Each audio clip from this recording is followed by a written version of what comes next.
పరమగీతాలు 4వ అధ్యాయము 5వ వచనాన్ని చదువుకుందాం. 5, 6 వచనాలు చదువుకుందాం. పరమగీతాలు 4వ అధ్యాయం 5వ వచనము 6వ వచనం. నీ ఇరుకుచెములు ఒక జింక పిల్లలయ్యి తామరలో మేయు కవలను పోలి ఉన్నవి. ఎండ చల్లారి నీడలు జరిగిపోవు వరకు గోపురస పర్వతములకు సాంబ్రాణి పర్వతములకు నేను వెళ్ళుదును. చాలా ప్రార్థన.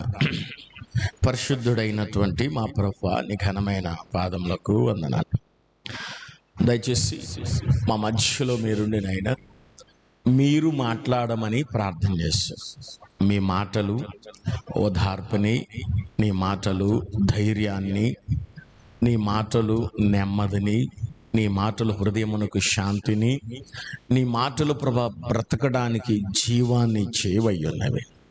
అందుకనే ఈ మాటల్లో నుంచి నాయన మేము అర్థం చేసుకోవలసినటువంటి కొన్ని మూల లక్షణాలు మాకు మీరు నేర్పించమని ఈ వాక్యాన్ని హస్తములు అప్పగించుకుంటూ యేసు నామములో ప్రార్థిస్తున్నాను మా తండ్రి, ఆమేన్.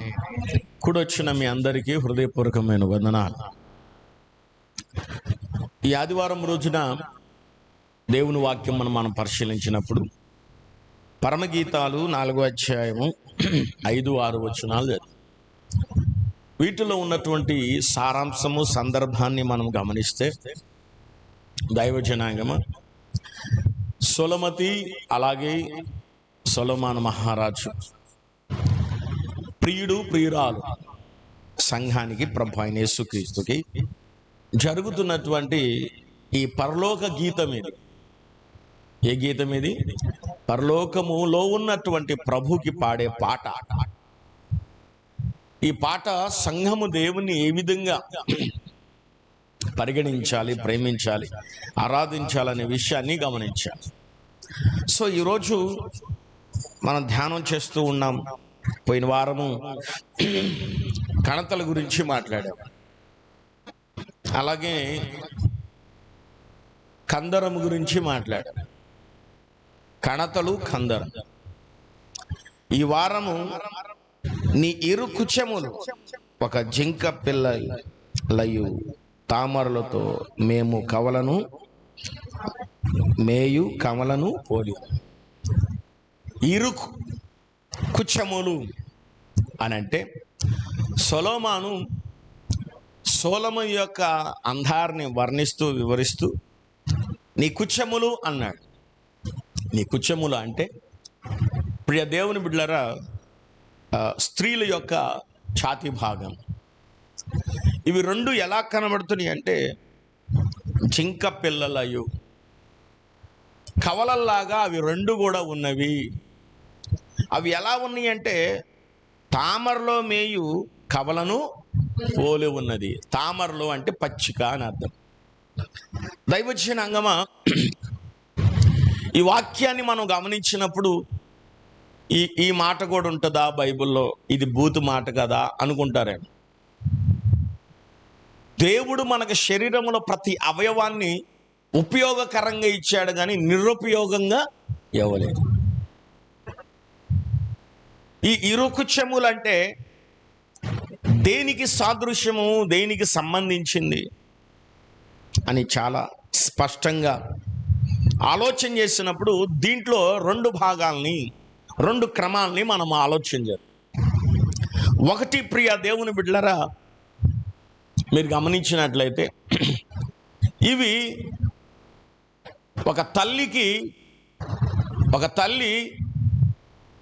ఒక స్త్రీ గర్భవతి అయిన ఆ స్త్రీ ప్రసవించినప్పుడు ప్రారంభ దశలో ఆ చిన్న పిల్లలకి ఆహారం ఏంటి? పాలు. ఈ పాలని తల్లి యొక్క స్తన్యము నుంచి అందించి ఆ పిల్లగాడిని లేకపోతే ఆ పిల్లని పోషిస్తూ ఉన్నది. మరి ఆ స్తన్యమే లేకపోతే పుట్టిన పిల్లలు ఏ విధంగా పెరుగుతారు లేకపోతే బ్రతుకుతారు? ఇప్పుడు ఒక స్త్రీ జాతికే కాదు, పశువుల్లో కూడా బర్రెలు కావచ్చు, ఆవులు కావచ్చు, మేకలు కావచ్చు, గొర్రెలు కావచ్చు, ఈ జంతువుల్లో చాలా యొక్క జంతువులన్నిటికీ ఏమున్నాయి? స్తన్యములు ఉన్నాయి. వాటి ఆకార కృతమైనటివి ఉన్నాయి. కానీ అవి జంతువులు కాబట్టి సిగ్గులేవు కనుక అవి అలా హ్యాపీగా తిరుగుతుంటాయి. కానీ మానవులం కదా, కాస్త కోస్త దేవుడు ఇచ్చాడు. ఏమంటే హవ్వ ద్వారా ఇచ్చాడు. హవ్వ ద్వారా ఇచ్చాడు. సాతాను ఏమందంటే నీకు కళ్ళు తెరవబడతాయి, మంచి చెడ్డలు నీకు తెలుస్తాయి అన్నాడు. కాబట్టి మంచి ఏందో చెడ్డేందో మనుషులుగా మనకు తెలుసు కనుక మనం ఏం చేసుకున్నామని శరీరాన్ని చాలా జాగ్రత్తగా దాచుకుంటున్నాం. ఇంకా కొంతమంది దాచుకోరు అనుకోండి, అది వేరే విషయం. దాచుకుంటున్నాం. అయితే ఈ పాలు ప్రతి చంటి పిల్లలకి 1 సంవత్సరమో 2 సంవత్సరాలు వచ్చేదాకా ఈ పాలని పిల్లలకి పోషణార్థంగా మనం ఇస్తూ ఉంటాం. అయితే ఈ ప్రియమైన పాలు ఉత్పత్తి అయ్యే స్థలము మీ స్తన్యాలు, స్త్రీ యొక్క స్తన్యం. పాలు ఉత్పత్తి అయ్యే స్థలము స్త్రీ స్తన్యం. దేవుని సంఘమా, దేవుని వాక్యములో ప్రభువారు చెప్పినటువంటి దైవ వాక్యమును మనము ఆలోచన చేస్తే 23వ కీర్తన 1వ వచనములో మనం చూస్తున్నాం. యెహోవా నా కాపరి, నాకు లేమి గలదు, పచ్చిక గల చోట్ల ఆయన నన్ను పరుండజేస్తున్నాడు. తామరలు, ఇక్కడ బైబిల్ చెప్తున్నటువంటి మాట, జింక పిల్లలయు తామరలో మేయు కవలను పోలి ఉన్నవి. తామరలో మేయు కవలను పోలి ఉంది. తామర అంటే ఏంటి తెలుసా? పచ్చిక. ఇక్కడ 23వ కీర్తనలో అన్నాడు, యెహోవా నా కాపరి, నాకు లేమి కలగదు కనుక నేను పచ్చిక గల చోట్ల ఆయన నన్ను పరుండ చేస్తున్నాడు. పచ్చిక గల చోట్ల ఆయన నన్ను పరుండ చేస్తున్నాడు. పచ్చిక గల చోట్ల ఎందుకు పరుండ చేశాడు? ఎండిన చోట ఎందుకు పరుండ చేయలేదంటే, పచ్చిక గల చోట్ల నిన్ను నిలబెడితే నువ్వేం చేస్తావంటే చక్కగా ఆ మేతను మేస్తావు. కాబట్టి మేయాలి, ఆ పచ్చిక మేయాలి. మేస్తేనే పౌష్టికమైనటువంటి ఆహారము శరీరానికి ఆకృతి, శరీరం యొక్క బలాభివృద్ధిని పొందుతుంది. అంటే దేవుని సంఘమా, ఇప్పుడు మనం గమనించాల్సింది విషయం ఏంటంటే, దావీదు ఏమన్నాడంటే పచ్చిక గల చోట్ల నన్ను పరుండ పెడుతున్నాడు అని అంటున్నాడు. ఎందుకు? నీవు పోషించబడడానికి, నీవు బ్రతకడానికి, నువ్వు జీవించడానికి, నువ్వు ఎదగడానికి. మరి సంఘానికి ఎందుకు ఆపాదించాడు? సోలమతిని ఎందుకు ఈ విధంగా వర్ణించాడు అని మనం చూస్తే, మొదటి పేతురు 2వ అధ్యాయం 1-4 వచనం దాకా చదువుదాం. 1 పేతురు 2వ అధ్యాయం. ప్రభు దయాళుడని మీరు రుచి చూసి ఉన్న ఎడల సమస్తమైన దుష్టత్వమును, సమస్తమైన కపటము, వేషధారణ, అసూయ, సమస్త దూషణ మాటలు మాని క్రొత్తగా జన్మించిన శిష్యులను పోలిన వారై నిర్మలమైన వాక్యమును పాల వలన రక్షణ విషయంలో ఎదుగు నిమిత్తం ఆ పాలను మీరు దేవునికి స్తోత్రం కలుగును గాక. గడ చెప్దా హల్లెలూయా. ఈ పచ్చిక ఏమై ఉన్నది? ఆ గొర్రె పిల్లలు తింటున్నాయి బతకడానికి, పోషించబడడానికి. ఇప్పుడు పిల్లవాడు బతకాలంటే ఏం కావాలి? పాలు కావాలి. ఆ పాలు దేవుని వాక్యమై ఉన్నది. ఆ పాలు ఏమిటండి? తల్లి యొక్క స్తన్యము నుంచే వచ్చే తల్లి యొక్క స్తన్యములో ఉత్పన్నమయ్యేటువంటి ఆ పాల ఉత్పత్తి. ఆ పాల ఉత్పత్తి ఏమైనా తెలుసా? దేవుని వాక్యం. ఇప్పుడు సంఘానికి మనం ఆపాదించుకుంటే సంఘంలో ఉండవలసింది దేవుని వాక్యం. వాక్యం అనే పాలను మనము ఏం చేయాలి? త్రాగాలి. వాక్యం అనే పాలను మనము తాగాలి. ఈ వాక్యము ఎందుకు ఈ పాలను మనం తాగాలంటే, ఈ పాలు తాగుతూ ఉండగా మనలో ఉన్నటువంటి కొన్ని లక్షణాలు, అవి 4 కావచ్చు, 5 కావచ్చు, 6 కావచ్చు, అవి బయటకు పోవాలి. ఈ పాలు తాగడం ద్వారా, ఈ వాక్యం అనే పాలు మనం స్వీకరించడం ద్వారా మనలో ఉన్నటువంటివి బయటకు పోవాలి. ఏం పోవాలి? ఒకటి, ఫస్ట్ ఏంటి? దుష్టత్వం. ఏముందంట మనలో? చెప్పండి, ఏముందంటే దుష్టత్వం అంటే ఏంది? చాలా మంది నువ్వు దుష్టుడు రా, నువ్వు దుష్టుడు రా, ఏమండి నువ్వు దుష్టుడివి. చాలా మంది దుష్టులు ఉంటారు. బైబిల్ చెప్తుంది కీర్తన 1:1 దుష్టుడి ఆలోచన. దుష్టుడు ఏం చెప్తాడు? ఏం ఆలోచన? చెడ్డ ఆలోచన. దుష్టుడు చెడ్డ ఆలోచన చెప్తాడు. పాస్టర్ గారు ఏం చెప్తాడు? దుష్ట ఆలోచన చెప్తాడు. ఊళ్ళో వాళ్ళు మంచి ఆలోచన చెప్తారు. పాస్టర్ గారు ఏం చెప్తాడు? చెడ్డ ఆలోచన చెప్తాడు. బయట ఉన్న వాళ్ళు, నీ ఇరుగు పొరుగు, నీ ఆత్మీయులు, నీ స్నేహితులు, నీ ఆత్మీయులు అందరూ మంచి మాటలు చెప్తారు, నువ్వు బతకడానికి, బలపడడానికి, జీవించడానికి, స్థిరపడడానికి. కానీ పాస్టర్ గారు ఒక్కడే నువ్వు నాశనం అయ్యే మాటలు చెప్తాడు. బైబిల్ చెప్తుంది 1:1 దుష్టుడి ఆలోచన చెప్పన. దుష్టుడు ఏం చెప్తున్నాడు? ఒక ఆలోచన చెప్తున్నాడు. ఆ ఆలోచన హవ్వకు చెప్పాడు. ఆ హవ్వకి చెప్పాడు. ఏమన్నాడు? ఈ పండు తిను దినమున నీ కళ్ళు తెరబడతాయి, నీకు మంచి చెడ్డలు తెలుస్తాయి, అలాగనే నువ్వు దేవతల వలె ఉంటావు. ఎస్, ఎంత బాగుంది చూడు, ఎంత బాగుంది చూడు ఈ మాట. దేవుడేమంటాడు? మీరు తింటే చేస్తారు అంటాడు. ఆయనేమో భయపెట్టిస్తున్నాడు. దేవుడేమో భయపెట్టిస్తున్నాడు, దైవేమో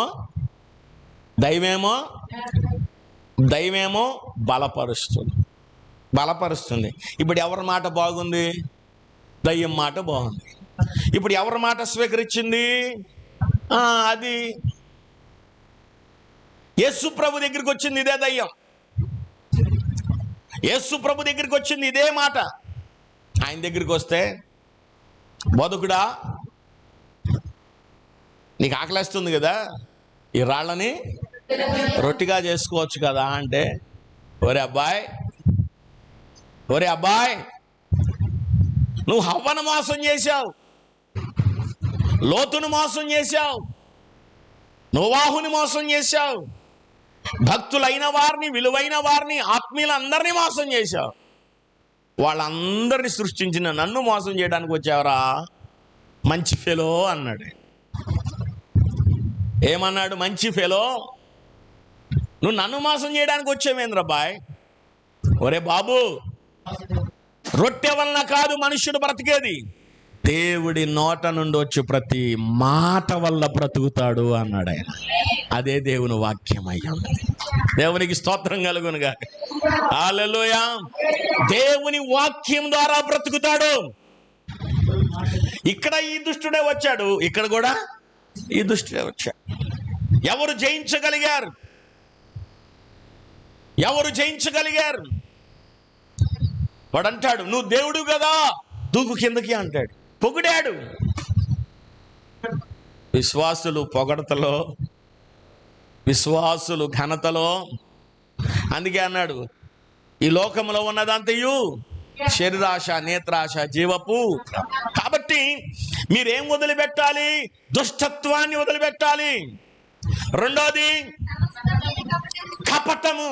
ఏంటంటే చెప్పండి, కపటము. మన వెనకాలే ఉంటారు, మనతోనే ఉంటారు, మనలోనే ఉంటారు, మన మధ్య ఉంటారు, కానీ మనకు మాత్రమే గోతులు తీస్తారు. ఏమీ తెలియని అమాయకుల్లాగా కనబడుతుంటారు, ఏమి చేతకాని అమాయకుల్లాగా ఉంటారు. ప్రభుని నమ్ముకొని కూడా ఇంత వేషధారణమైన జీవితం క్రైస్తవ సమాజంలో క్రైస్తవులు జీవిస్తున్నారు. ఏమిటంట? సమస్తమైన కపటము. చెప్పండి చెప్పండి. సమస్తమైన కపటం. సమస్తమైన కపటం. ఈ కపటము చాలా చక్కగా మనం చూడొచ్చు ఇస్కరియోతు యోధా దగ్గర. ఏమి తెలియని వాళ్ళకి వచ్చేసాడండి. ఏమి తెలియని వాళ్ళకి వచ్చేసి బలలో కూర్చొని ప్రభువా ప్రభువా స్తోత్రం స్తోత్రం స్తోత్రం స్తోత్రం అంటున్నాడు. పేతురు, యోహాను, యాకోబు, బర్తులమై వీళ్ళందరూ కలిసి బల్ల కోసం ప్రార్థన చేస్తున్నారు. ప్రభువా మమ్మల్ని క్షమించు, మా పాపాలు క్షమించు, మా రోత జీవితం క్షమించు అంటే యూదా కూడా అన్నాడు ప్రభువా నాకు క్షమించు క్షమించు అంటే.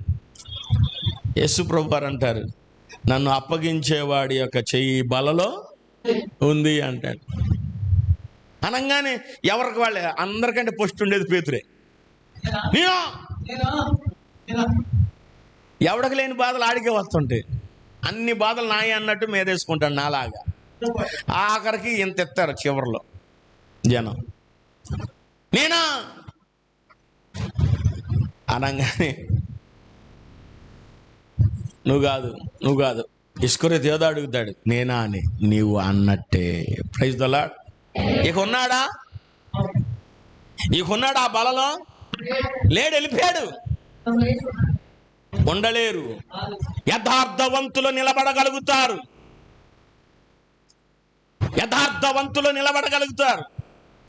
స్వచ్ఛమైన వాడు సంఘములో నిలబడగలుగుతాడు. నీతి కలిగిన వాడు నిలబడగలుగుతాడు. యథార్థవంతుడే నిలబడతాడు. కానీ కపటం కలిగిన వాడు నిలబడతాడా? నిలబడలేడు. వాడు మాట్లాడలేడు, వాడు నవ్వలేడు, సరిగ్గా కళ్ళల్లో కళ్ళు పెట్టి చూడలేడు. జంపు హే వెళ్ళిపోతాడంతే. లేడు, సభలో లేడు, వెళ్ళిపోయాడు. యేసు వెనకాల ఉండి, యేసు వెనకాల తిరిగి, యేసు వెనకాల తిని, యేసు బోధలు విని, యేసు యొక్క పరిచర్యలో పాల్గొని యేసు ప్రభుకే మోసం చేశాడు. అందుకే చాలా సార్లు, కొన్ని వందల సార్లు చెప్పిన విషయం ఏంటంటే మనల్ని బయటోడు ఎవడో మోసం చేయడు. బయటోడు ఎవడు మనల్ని తప్పు పట్టాడు. బయటవాడు ఎవడు కూడా మనల్ని పొరపాటుని ఏలెత్తి చూపించాడు. మన ఇంట్లో వాడే మన గొయ్యి తీసేది. అందుకే పెద్దవాళ్ళు ఎప్పుడో చెప్పారు తిన్నింటి వాసాలు లెక్క పెడతారని. మొట్టమొదటిది ఏంటండి? దుష్టత్వం. రెండోది ఏంటండి? కపటం. మూడోది ఏంటి తెలుసా? వేషధారణ.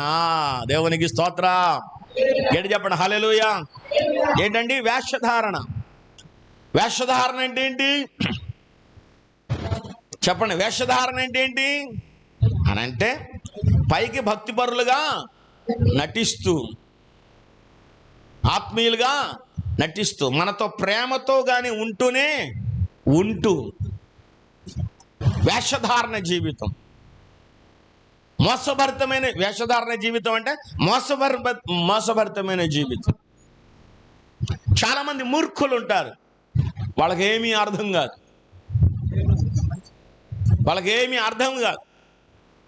వాళ్ళకేం తెలీదు.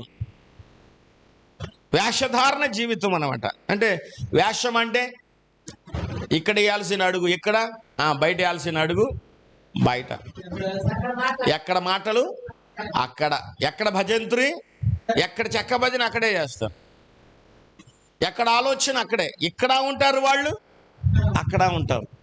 ఇందు లేడు అందుగలడం లేదంట. ఎక్కడైనా ఉంటారు వాళ్ళు.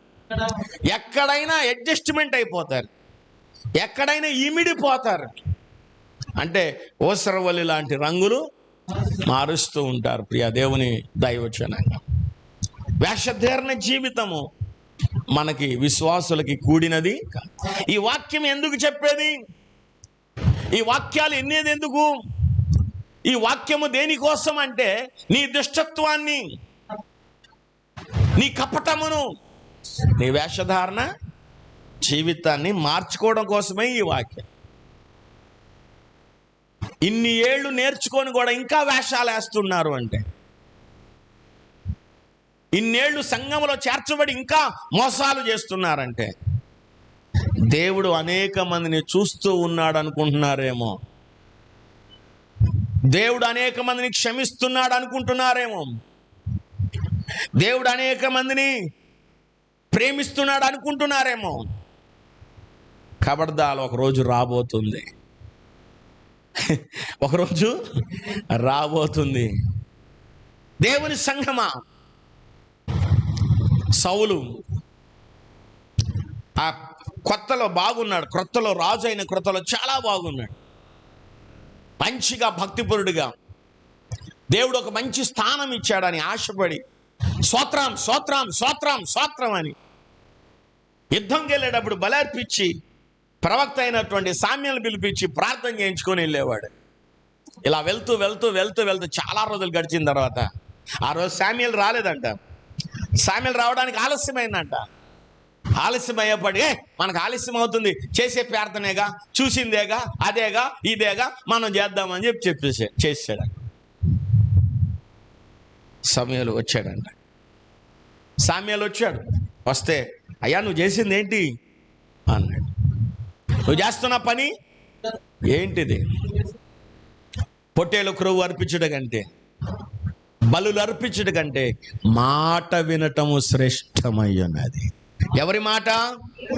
దేవుని మాట. కొంతమంది వేషధారణ జీవితం చర్చిలో ఒక రకంగా, బయట ఒక రకంగా ఉంటారు. ప్రభు దగ్గర ఒక రకంగా, బయట ఒక రకంగా ఉంటారు. ఇక్కడ విన్నట్టుగా ఉంటారు, విన్నది మొత్తం ఆ చర్చిల్లోనే, ఎక్కడైతే వింటారో ఆ చర్చిల్లోనే వదిలేసి వెళ్ళిపోతారు. రెండు రకాల జీవితాన్ని జీవిస్తుంటారు. ఒకరోజు నాకు పాస్టర్ గారు చిన్న ఉదాహరణ చెప్పాడు. ఏమన్నాడంటే, ఒక పిల్లోడికి బాగా కుందేలు నచ్చిందంట. కుందేలు నచ్చిందంట. వాళ్ళ అమ్మని గీపెట్టి కొన్నాడంట కుందేలు. కొట్లోకి వెళ్ళి కుందేలు కొన్నాడు. ఆ బుట్టలో వేసుకొని వస్తా వాడు క్రికెట్ అంటే బాగా ఇష్టం. ఆ మధ్యలో వచ్చేటప్పుడు ఒక మైదానంలో క్రికెట్ మ్యాచ్ జరుగుతుంది. ఆ బుట్ట పక్కన పెట్టి క్రికెట్ చూస్తున్నాడు. చూసి వెళ్ళిపోయాడు. ఇంటికి వెళ్ళి వాళ్ళ అమ్మతో హ్యాపీగా పంచుకున్నాడు. అమ్మ నువ్వు ఇచ్చిన డబ్బులతో కుందేల్ని తీసుకొచ్చానమ్మా అని అనగానే అది చూపించరా అందంట. అది బయటికి తీస్తే పంది పిల్లలాగా ఉన్నాడు. ఒరే నేను ఏం కొనుక్కురమ్మనరా? కుందేలు పిల్ల. నువ్వేంద్ర పంది పిల్ల అంటే, అరే అమ్మ నేను కుందేలు పిల్లనే కొన్నాను, ఈ పంది పిల్ల అట్టగా వచ్చిందని మళ్ళీ వెళ్ళాడంట. మళ్ళీ వెళ్ళి ఆ క్రికెట్ మ్యాచ్ జరుగుతుంది, ఇంక అయిపోలే. ఆడు పెట్టాడు. దాని మీద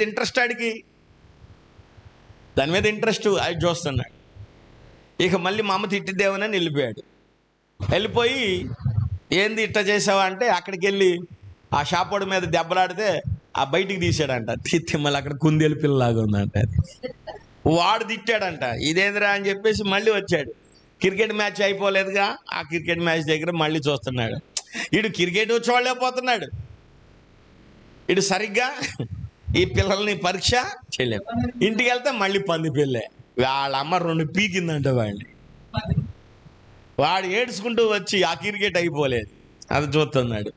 మళ్ళీ అక్కడికి వెళ్ళాడు. అక్కడ తీస్తే ఆ కుందేలు పిల్ల అంట. వా షాపు 2 పీకాడంట. వారిని బతుకు నాశనం గాను మా అమ్మ కొట్టింది. వీడికి ఏమవుతుంది అని అంటే, వీడి జీవితం ఆ క్రికెట్ దగ్గరే ఆగిపోతుంది. కొంతమంది పిల్లలు ఏం చేస్తున్నారంటే, పంది పిల్లని కుందేలు పిల్లని మారుస్తున్నారు. అక్కడ జనం నిన్ను మారుస్తారు. జనము పాస్టర్ మార్చడు, నిన్ను జనం మారుస్తాడు. నీ బ్రతుకుని మారుస్తారు, నీ విశ్వాస జీవితాన్ని ఏమైద్దిలే ఏమైద్దంట ప్రార్థనే ఇది అంట. వేషధారణ జీవితం, మోసభరితమైన జీవితం. కాబట్టి 4వది ఏంటో తెలుసా? అసూయ. చెప్పండి. అసూయ అంటే ఒకరు ఎదిగినా, ఒకరు తిన్నా, ఒకరు శుభ్రంగా ఉన్నా, ఒకరు బట్టలు కట్టుకుంటున్నా ఓర్చుకోలేని తనం. ఇవి 4. 1 దుష్టత్వం, 2వది కపటం, 3వది వేషధారణ, 4వది ఏంది? అసూయ. అంటే అసూయ. ఇదే అసూయ సౌలుకు వచ్చింది అసూయ. ఎలా వచ్చింది? దావీదికి 10,000 కొలది స్తోత్రాలు, సౌలుకి 1,000 కొలది అనగానే అసూయ వచ్చేది. ఈ లోకంలో ప్రజలు అసూయతోనే బతికేస్తున్నారు. నా ప్రియ దేవుని బిడ్డలారా, విశ్వాసకి అసూయ అనేది రాకూడదు. ఎప్పుడైనా ఒక రోజున స్కూటర్ ఉండేది నాకు. స్కూటర్ ఈ ఊళ్ళోకి వచ్చినప్పుడు నేనే బికారోళ్ళలాగా బట్టలు లేకుండా ఏమి రాలే. చాలామంది అంటారు మా ఊరు వచ్చినాక పాస్టర్ గారు బలిసిపోయాడు అని. అప్పుడు స్కూటర్ వేసుకొని వచ్చాను. స్కూటర్ ఉండేది. చాలా రోజులు, ఒక 4-5 సంవత్సరాలు స్కూటర్ వాడిన తర్వాత, ప్రభువా ఒక బైక్ ఉంటే బాగుంటుంది నాయన, ఈ 2T ఆయిల్ దానికి పోయలేకపోతున్నాం, ఇది 40-50 కిలోమీటర్లు వస్తుంది, అదే బైక్ అయితే 60-70 కిలోమీటర్లు వచ్చింది, సేవ్ అయింది ప్రభువా అని ప్రార్థన చేస్తా. స్కూటర్ని బైక్లా తోలేవండి. అదొక రకమైన తపన, బైక్ అనే ఒక తపన. ఆదివారం పూట చావుపాడులో మద్దూరులో ప్రార్థన అయిపోయింది.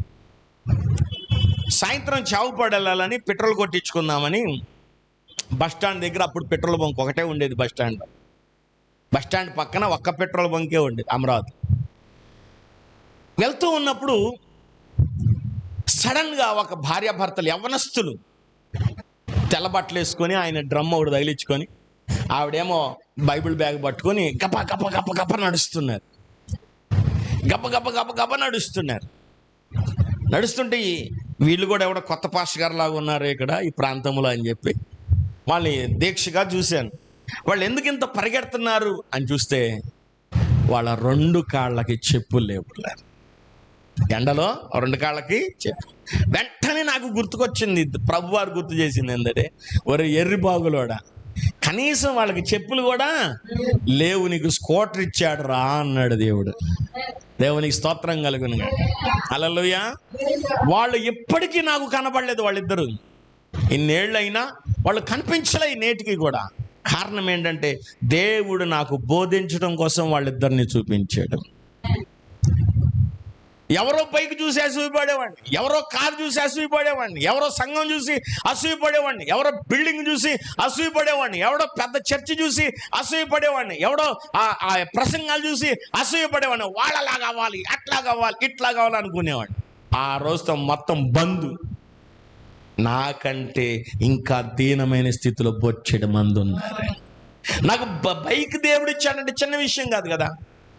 కనీసం వాళ్ళకి చెప్పులు కొనుక్కునే పారాగాన్ చెప్పులు ఎంత అండి? 50 రూపాయలు, 45-50 రూపాయలు. ఎందుకు ఆ సౌండ్ అట్టాట మారుతారు?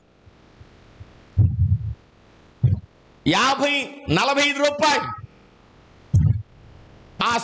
ఆ సమయంలో 50-45 రూపాయలు పారాగాన్ చెప్పులు కొనుక్కునే ఓపిక లేని వాళ్ళకి 50 రూపాయలు పెట్టి పెట్రోల్ కొనే యోగ్యత దేవుడు ఇచ్చాడు పిల్లారా. హల్లెలూయా. ఆ పారాగాన్ చెప్పులు 45 రూపాయలు. వాళ్ళకి సుమారుగా ఒక 4 నెలలు 5 నెలలు వస్తాయి, 4-5 నెలలు వస్తుంది. కానీ నేను పోసుకున్నటువంటి పెట్రోల్ కేవలం 40-50 కిలోమీటర్లు మాత్రమే వస్తుంది. అంటే మళ్ళా ఒకవేళ ఈరోజు 50 కిలోమీటర్లు నేను ప్రయాణం చేశాను అనుకో, రేపు పొద్దున మళ్ళీ నేను పెట్రోలు కొట్టాలి. దేవుని కృపను బట్టి అప్పుడు నాకు అనిపించింది, ప్రభువా నేను ఎప్పుడు నాకంటే పైన ఉన్న వాళ్ళని చూసి నేను అసూయపడకూడదు, కానీ నాకంటే కింద ఉన్న వాళ్ళని చూసి నేను హెచ్చించబడాలి, నీ నామం ఘనపరచబడాలి, నీ నామం కొనియాడాలి, నిన్నే స్తుతించాలి ప్రభువా అని నేను ప్రార్థన చేసుకున్నాను. ఆ రోజు నుంచి దేవుడు మెల్లిగా దీవించడం మొదలుపెట్టాడు. దేవునికి స్తోత్రం కలుగును గాక. గట్టిగా హల్లెలూయా. దేవుడు దీవించడం మొదలుపెట్టాడు. కానీ మనకి ఈ రోజున ఆ పక్కింటోళ్ళ దగ్గర ఏముంటే, పక్కింటి ఆవిడ దగ్గర ఏ బంగారం ఉంటే, పక్కింటోళ్ళ దగ్గర ఏ వస్తువులు ఉంటే, పక్కింటోళ్ళు ఏది కొనుక్కుంటే వాళ్ళని చూసి చాలా మంది ఏడుస్తూ ఉంటారు. ఇది క్రైస్తవులకు తగినది కాదు. కాబట్టి ఒకటి, ప్రియమైన దేవుని బిడ్డలారా గమనించాలి, దుష్టత్వము, కపటము, వేషధారణ, అసూయ, దూషణ అంటే విమర్శిస్తూ ఉంటారు. చాలా మంది వారిని వారు పొగుడుకుంటారు, వాళ్ళ కుటుంబాన్ని పొగుడుకుంటారు, వాళ్ళ పిల్లల్ని పొగుడుకుంటారు, వారిని వారు హెచ్చించుకుంటారు, పక్కన వాళ్ళని దూషిస్తూ ఉంటారు. దూషణకరమైన మాటలు అన్నమాట. ఎప్పుడు నిందిస్తూనే ఉంటారు, ఎప్పుడు కించపరుస్తూనే ఉంటారు, ఎప్పుడు తగ్గించి మాట్లాడుతూనే ఉంటారు. ఈ దూషణకరమైనటువంటి మాటలు, అంటే బూతులు కావచ్చు, లేకపోతే హెచ్చు తగ్గులు కలిగిన మాటలు కావచ్చు. విశ్వాసికి నోటిలో నుంచి సరసోక్తులు కానీ బూతులు కానీ వేషధారణ జీవితము చేయవచ్చు. అసలు మీరు అదే నోటితో మీరు ప్రార్థన చేస్తూ, అదే నోటితో మీరు స్తోత్రం చెప్తూ, అదే నోటితో మీరు ఆరాధన చేస్తూ, అదే నోటితో మీ యేసయ్యా స్తోత్రం అని చెప్తూ, అదే నోటితో ప్రభు బల్ల పుచ్చుకుంటూ, అదే నోటితో మీరు బూతులు ఎలా తిడతారు? అదే నోటితో సరసోక్తులు ఎలాగ చెప్తారు, మాట్లాడతారు? అదే నోటితో మీరు అబద్ధాలు ఎలా మాట్లాడతారు? అదే నోటితో పక్కవారి మీద అపనిందలు ఎలా వేస్తారు? అదే నోటితో మీరు ఎలా మాట్లాడతారు? దానికి తప్పనిసరిగా ఫలితం అనేది పొందుతారు. తర్వాత క్రొత్తగా జన్మించిన శిష్యులం పోలిన వారై. క్రొత్తగా చెప్పండి, క్రొత్తగా. ఈ పాలు ఎవరు? పిల్లలు తాగుతారు. క్రొత్తగా జన్మించిన పిల్లలు తాగుతారు. ఎందుకు? వాళ్ళకి అరుగుదల, డైజెషన్ ప్రాబ్లం ఉంటుంది కనుక. అయితే వచ్చిన క్రొత్తలో ప్రారంభ దశలో కొత్తగా వచ్చినప్పుడు మీకు కొన్ని స్టోరీస్, స్వస్థత కార్యాలు, అద్భుత కార్యాలు, బలపరిచే కొన్ని అద్భుతమైన సూచక కార్యాలు ఇవన్నీ చెప్తూ ఉంటారు కొన్ని. ఇక ఎల్లకాలం అయ్యానా? ఎల్లకాలం ఇంక లోతుకి వెళ్ళమా? మర్మాలు తెలుసుకోవద్దా? అద్భుతాలు తెలుసుకోవద్దా? విశ్వాసంలో ముందలకి నడవాలిగా, ఎదగాలి కదా మనము. వాక్యములు ఎదగాలి, సంఘములు ఎదగాలి, విశ్వాసములు ఎదగాలి. కానీ చాలా దౌర్భాగ్యమైన విషయం ఏంటంటే ఎదిగినట్టుగా కనబడుతున్నారు కానీ, ఎదిగినట్టుగా ఉంటున్నారు కానీ పోతలేదు, పిందలేదు. పచ్చని ఆకులతో నింప పెరుగుతున్నారు. ఏం ఉపయోగం? పాట వచ్చిన వారు పాట పాడరు, ప్రార్థన వచ్చిన వారు ప్రార్థన అనగానే ప్రార్థన చేయలేరు, చదువు వచ్చిన వాళ్ళు టపటప బైబిల్ తీసి వాక్యం చదవలేరు,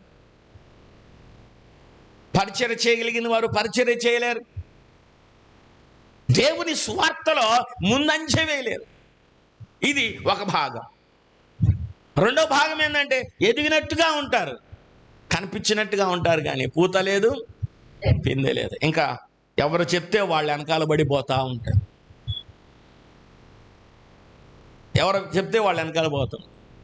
ఒక విశ్వాసి సుమారుగా 12-13 ఏళ్ల విశ్వాసి. ఈ 12-13 ఏళ్ల విశ్వాసి వాళ్ళ ఇంట్లో ఒకళ్ళకి విడిస్తే ఒకళ్ళకి ఏదో ఒక రకమైనటువంటి జ్వరమనో తలనొప్పనో ఏవో వస్తున్నాయి. అది తీసుకొచ్చిన రూపాయి నిలబడట్లేదు, ఆర్థికంగా అలా కొంచెం ఉంది. అయితే ప్రార్థన చేస్తున్నాం, పాస్టర్ గారు ఎట్లా ఉంది, ఒకసారి ప్రార్థన చేద్దాం, ఏం కాదులే అమ్మ.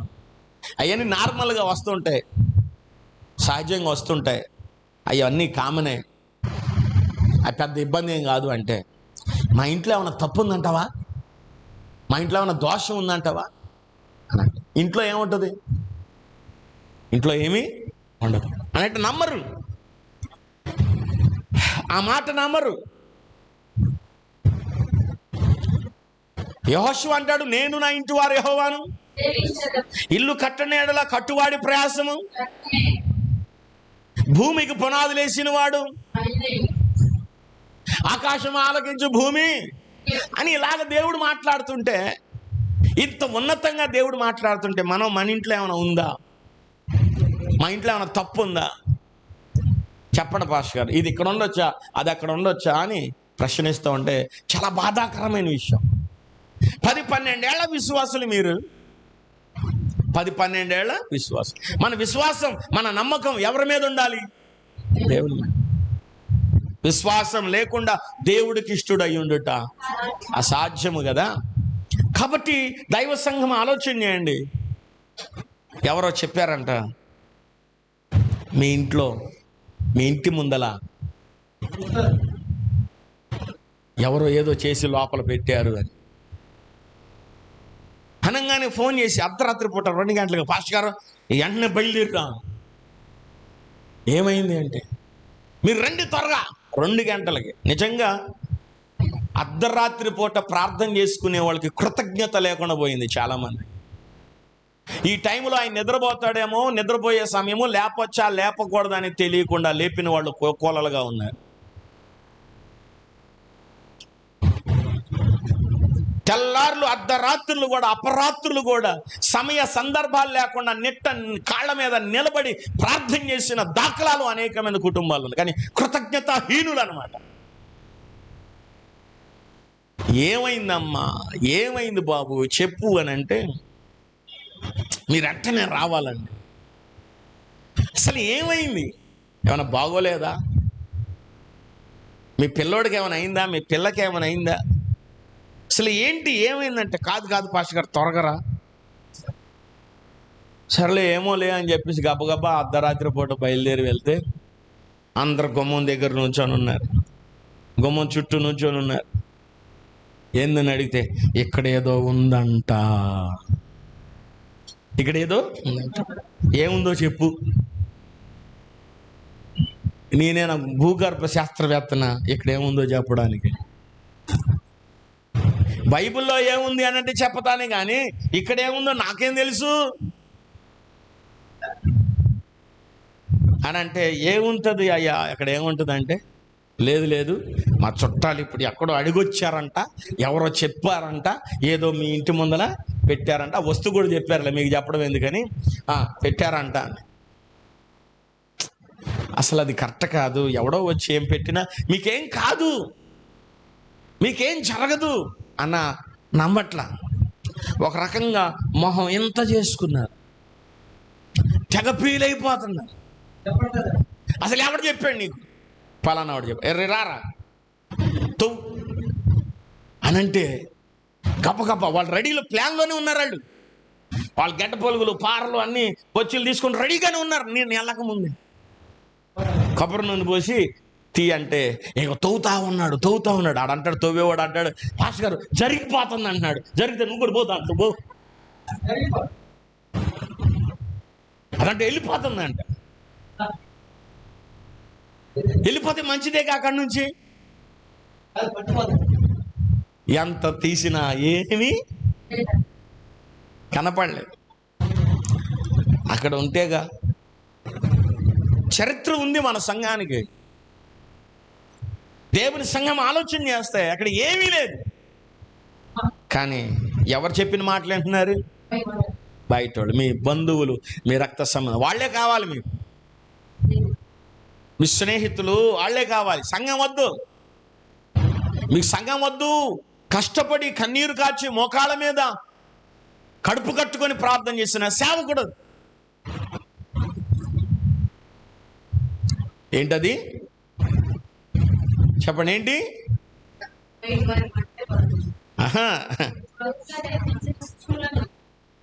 క్రొత్తగా జన్మించిన శిష్యులకు, క్రొత్తలో మేము చెప్తాం ఇవన్నీ చిన్న కథలు, చిన్న అద్భుతాలు, చిన్నవి. కానీ ఎదిగే కొలది వాక్యములో మీరు ఎదగాలి, సంఘ క్రమాల్లో మీరు ఎదగాలి, ఆత్మీయతలో ఎదగాలి, విశ్వాసములో ఎదగాలి, ప్రార్థనలో ఎదగాలి. మీరు బలవంతులు అవ్వాలి. ఇతరులకు చెప్పేవారిగా ఉండాలి, కానీ ఇతరులతో చెప్పి ఆడెవడో వచ్చి నీ ఇంట్లో ఏదో నోరు మూసుకోరా, యేసయ్య ఈ ఇంటికి అధిపతి అయి ఉన్నాడు. యోబు ఇంటి చుట్టూ యేసయ్య కంచె వేశాడు. మా ఇంటి చోటు కూడా దేవుడు పెడతా పెట్టని అనాలిగా. మా దేవుడు రక్షించుటకు సమర్థుడు అనాలిగా. దానియేలు అన్నట్టుగా, రాజా నా దేవుని దృష్టికి నేను యథార్థంగా కనిపించాను కాబట్టి సింహాల నోళ్లను దేవుడు మూశాడు అనాలిగా. ఏలియా ప్రార్థన చేసినట్టుగా ప్రార్థన చేయాలి కదా. ఎదిగితే సరిపోదు, ఇది కూడా ఎదగాల. ఏమండి, విశ్వాసులుగా మీరు ప్రారంభ దశలో ఉంటే ఇన్ని కార్యక్రమాలు, ఇన్ని అద్భుతాలు చూసి కూడా ఇంకా బయటోడు చెప్పిన మాట మీరు వింటున్నారంటే, ఇంకా చిన్నపిల్లలా బిహేవ్ చేస్తున్నారు, చిన్నపిల్లలాగా నటిస్తున్నారంటే అది మీకు మంచిది కాదు, మీ కుటుంబానికి కూడా మంచిది కాదు. చదువునాను ఏమండి? నిర్మలమైన వాక్యమనే పాల వలన రక్షణ విషయంలో ఎదుగు నిమిత్తం. ఏ విషయంలో ఎదగాలి? రక్షణ విషయంలో ఎదగాలి. నా ప్రియ దేవుని బిడ్డలారా, అందరు భయపడేటట్టుగా భయపడే వ్యక్తులం కాదు. మేము భయపడే వ్యక్తులం కాదు. చేతబడితో శక్తులతో పోరాడాం, దురాత్మలతో పోరాడాం, రాత్రి పగలు పోరాడాం, రోగాలతో పోరాడాం.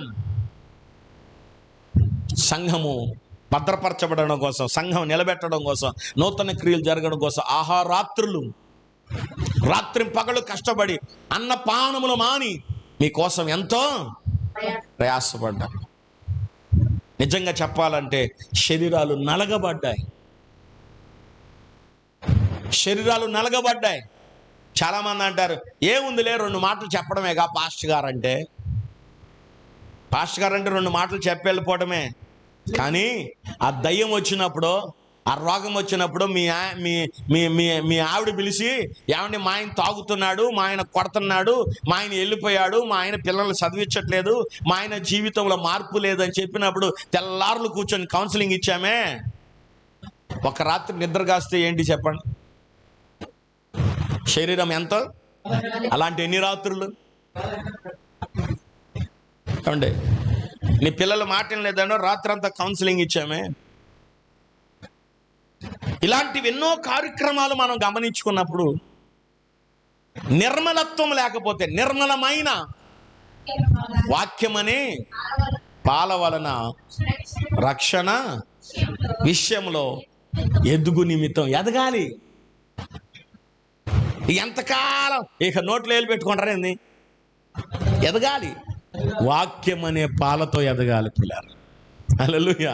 వాక్యం అనే పాలతో ఎదగాలి, విశ్వాసములు ఎదగాలి, బలంగా ప్రభు సన్నిధానంలో ఎదగాలి, సంఘం కోసం నిలబడేవారిలాగా. నా ప్రియ దేవుని బిడ్డలారా, ఎన్నో పోరాటాల మధ్య,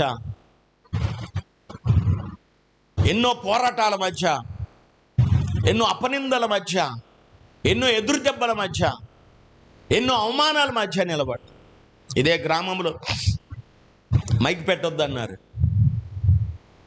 ఇదే గ్రామంలో నిన్ను ఉంచము అని చెప్పారు, ఇదే గ్రామంలో నిన్ను పక్కకి ఈడ్చేస్తామని చెప్పారు. అయినా విశ్వాసంతో ప్రార్థన చేస్తే ఈరోజు ఈ గడ్డ మీద నిలబడ్డాం పిల్లలు. ఈ గడ్డ మీద నిలబడ్డాం. ఈ గడ్డ మీద నిలబడ్డానికి కారణం ఏంటంటే దేవుని వాక్యం. బాధలలో నెమ్మదినిచ్చేది వాక్యం, నెమ్మదినిచ్చేది వాక్యం. ఒక రోజున ఒక గ్రామానికి సేవ కోసం వెళ్తుంటే అకస్మాత్తుగా పాస్టర్ గారికి యాక్సిడెంట్ అయితే పొరపాటున జారి బండి మీద నుంచి, బైక్ మీద నుంచి కింద పడిపోయి తలకాయ పగిలితే చచ్చిపోయింది అనుకొని హాస్పిటల్లో జాయిన్ చేస్తే ఒక పక్కన ప్రార్థన జరుగుతుంది, ఒక పక్కన హాస్పిటల్లో. అదే మీరైతే ప్రార్థన మానేస్తారు, ఏ కార్యక్రమాన్ని మానేస్తారు. ఇది అశుభం జరిగింది అనుకుంటారు. కానీ నేను హాస్పిటల్లో జాయిన్ చేసి ఆవిడ్ని ఒంటరిగా ఒక్కదాన్ని ఉంచిపెట్టి నేను వాక్యం ముగించుకొని ప్రార్థన చేసి మనస్ఫూర్తిగా వాక్యం చెప్పి నేను వచ్చాను. ప్రేమిత నా చరిత్ర ఇది. మా అబ్బాయికి చెయ్యి ఇరిగితే ఆపరేషన్ థియేటర్కి వెళ్ళేటప్పుడు ప్రార్థన చేసి వాడిని లోపల పంపించి నేను మంగళగిరి వచ్చాను ప్రార్థన చేయడానికి. మా అబ్బాయికి కాలు ఏలు ఇరిగిపోతే నాగార్జున హాస్పిటల్లో చెప్పారు ఆ కాలు తీసేయాలి, ఇంకా ఏలు తీసేయాలి, అది పనికి రాదు అని అంటే నేను తోటల వల్లూరు మీటింగ్లో ఉన్నాను. కబురు అందింది కానీ రాలేదు.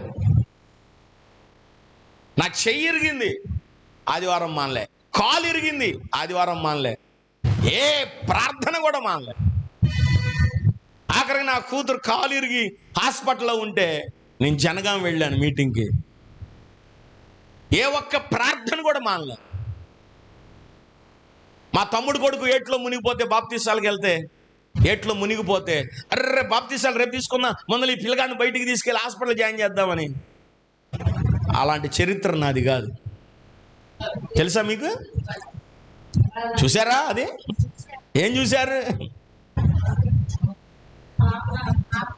ఏ క్రమము కూడా ఇది నా దేవునికి నాకు ఉన్నటువంటి బంధం. కారణం ఏంటో తెలుసా? ఆయన నన్ను బతికించాడు కాబట్టి, ఆయన నన్ను పిలిచాడు కాబట్టి.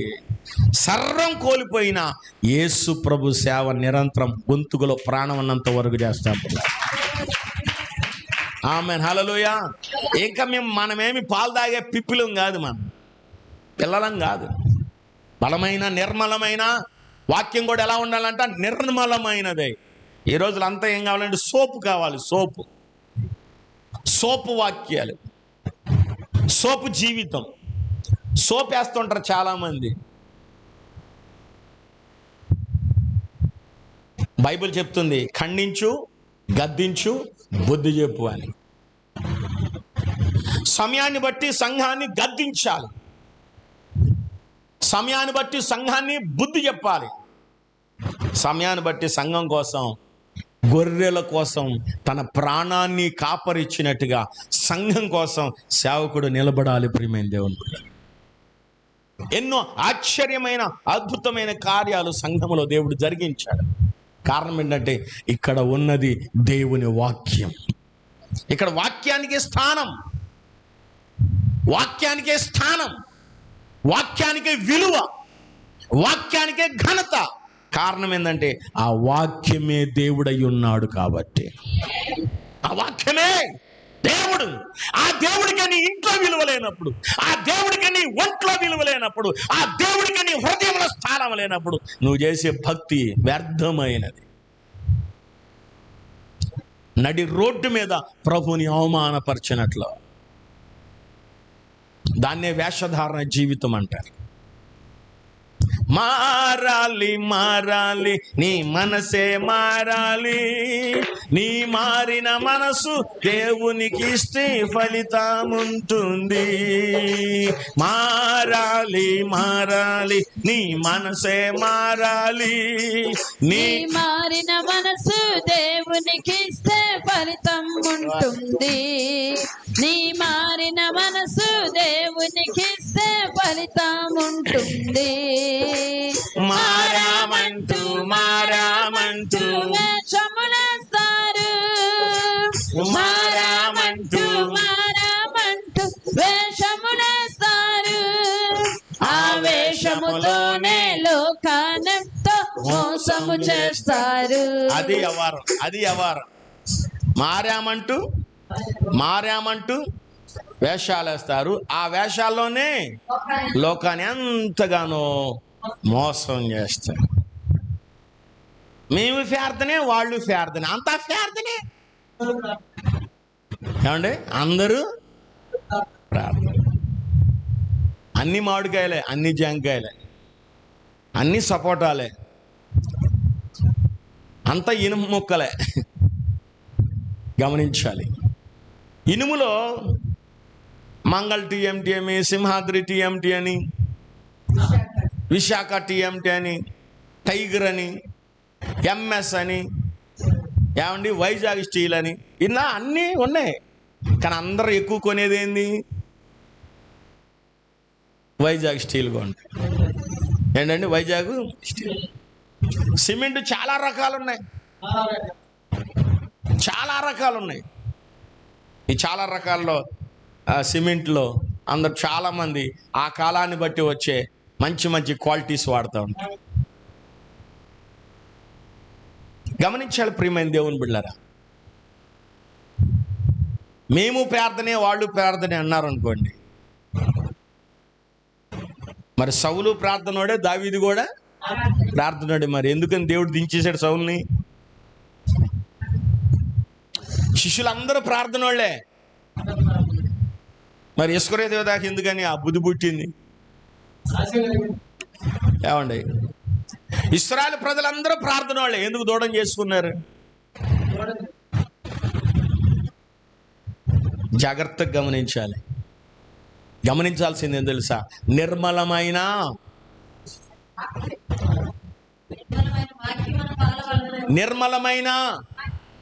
వాక్యమనే పాల వలన రక్షణ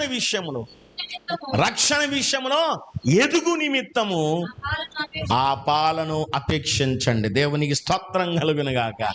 హల్లెలూయా. ఇప్పుడు ఏమవ్వాలి? వాక్యం ద్వారా మనము ఎదగాలి. పిల్లలు పాలు తాగుతున్న వాళ్ళు ఆ పిల్లలు అలాగే పాలు తాగుతూ ఉండరు.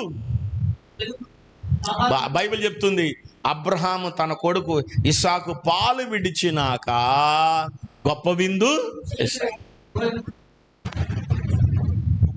సామ్యేల్ పాలు విడిచినాక తీసుకొచ్చి ఏలి దగ్గర అప్పగించింది. మీరు ఇంకా పాలు తాగేవాళ్ళు కాదు, బొప్పిలు కాదు, మీకేం తెలియకుండా ఏమీ లేదు. ఎంతో అద్భుతమైన వాక్యాలు మీరు వింటున్నారు. మనుషుల చేత విసర్జించబడినను దేవుని దృష్టికి ఏర్పరచబడినది అమూల్యమును సజీవమునైన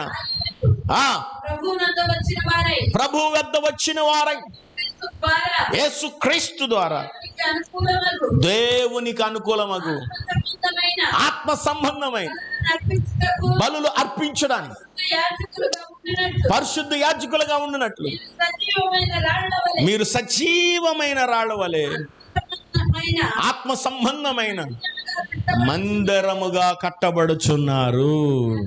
దేవునికి స్తోత్రం కలుగును గాక. సజీవమైన మందిరముగా కట్టబడుచున్నారు. మీరు ఎదగాలి కదా. సంఘంలో స్తంభాలా నిలబడాలి కదా. సంఘంలో దిగజారిపోతుంది. చాలా మంది విశ్వాసులు సంఘాలలో, అనేకమైన సంఘాల్లో దిగజారిపోతున్నారు. ప్రియ దేవుని బిడ్డలారా, మీరు స్తంభాల్లా నిలబడాలి. అలాంటిది దిగజారిపోతుంది. మీరు దిగజారిపోవడం వల్ల మీ వెనకాల ఇంకొకళ్ళు కూడా దిగజారిపోతాడు. కానీ ఆ ప్రయాసము, ఆ కష్టము, ఆ ప్రార్థన, ఆ విలువ అవన్నీ మీకు తెలియకుండానే పోతున్నాయి. కానీ ప్రతి దానికి మనం దేవుడి దగ్గర లెక్క చెప్పాలి. ఏం చెప్పాలి? లెక్క చెప్పాలి. ప్రభు దగ్గర లెక్క చెప్పాలి. మనం దానికి భయపడి మనము దేవుని సమాజంలో, సంఘములో, పనిలో మనం ముందులకు సాగాలి. పిల్ల ఇక్కడదేముంది? ఈరోజు కళ్ళు మూసుకుంటే అందరూ కూడా చెల్లాచెదురైపోతారు, మాయమైపోతారు, దూరం అయిపోతారు. మొహం తప్పించుకుంటే పోయిద్ది, కళ్ళు మూసుకుంటే పోయిద్ది, మొహం చాటెత్తేస్తే పోయిద్ది. కానీ ఈ భూమి మీద మనం చాటేస్తాం మొహాన్ని, అక్కడ చాటేయలేము మొహాన్ని. తీర్పులోకి తీసుకొస్తాడు దేవుడు. తీర్పులోకి తీసుకొస్తాడు దేవుడు.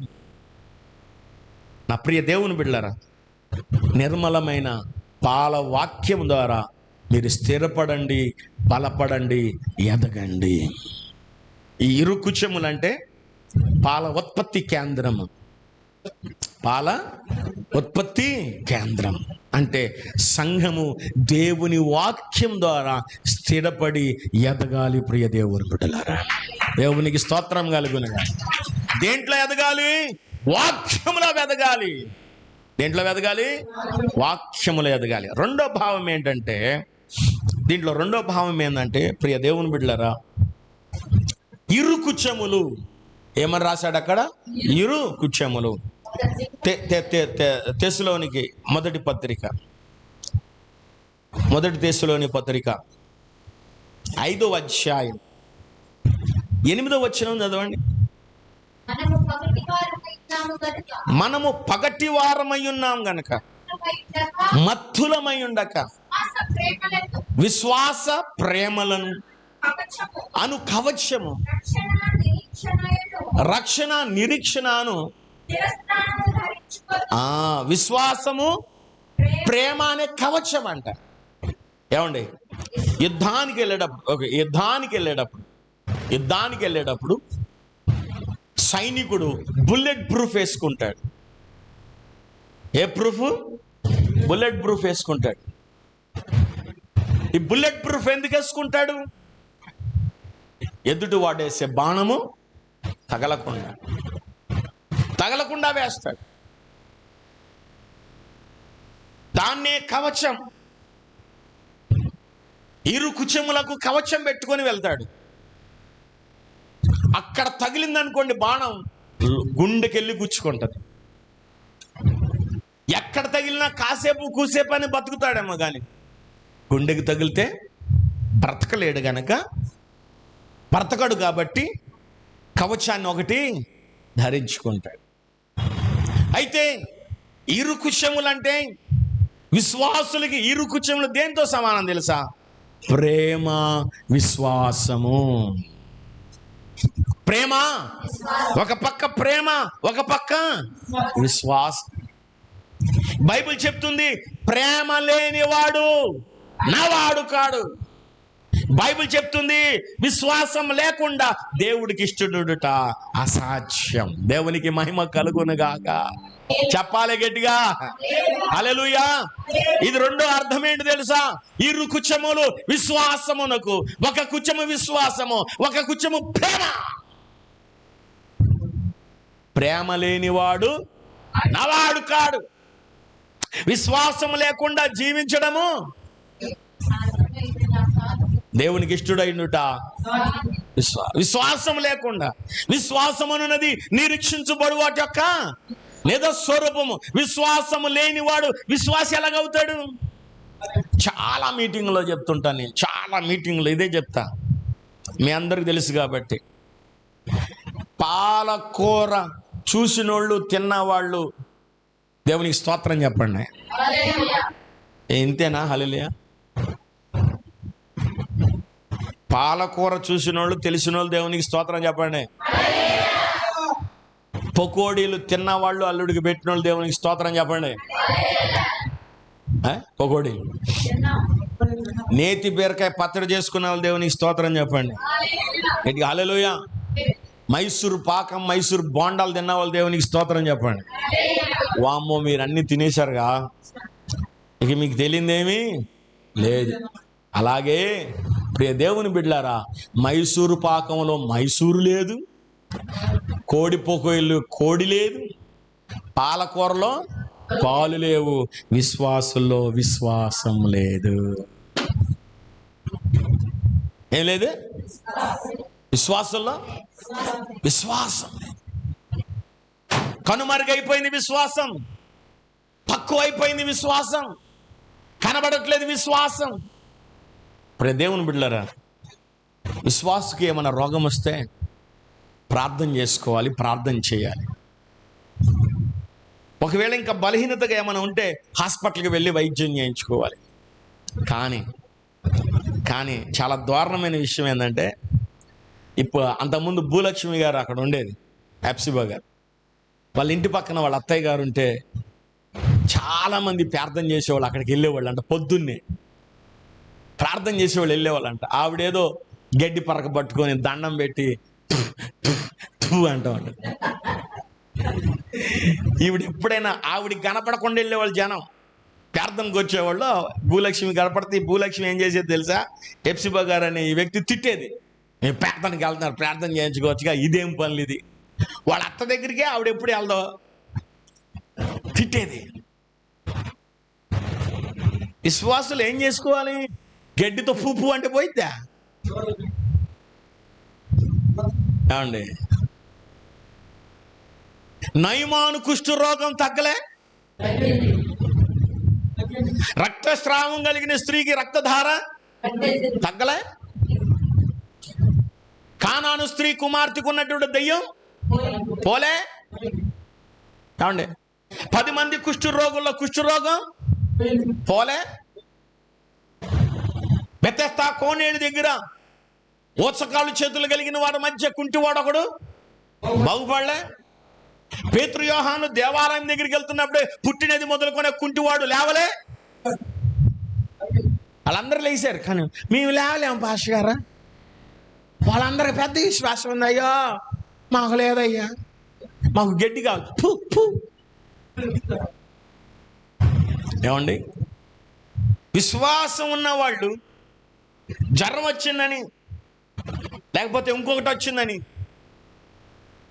ఏదేది మిరపకాయల్ని ఉప్పు తీసుకొని ఇరుగు దృష్టి, పొరుగు దృష్టి, ఇంట్లోది. ఏందమ్మా మిస్టర్ అయింది మీ అబ్బాయా? Mister Indiana? అంత అందగాడా మీ అబ్బాయి? మీ అమ్మాయి అంత అందగతే అయింది?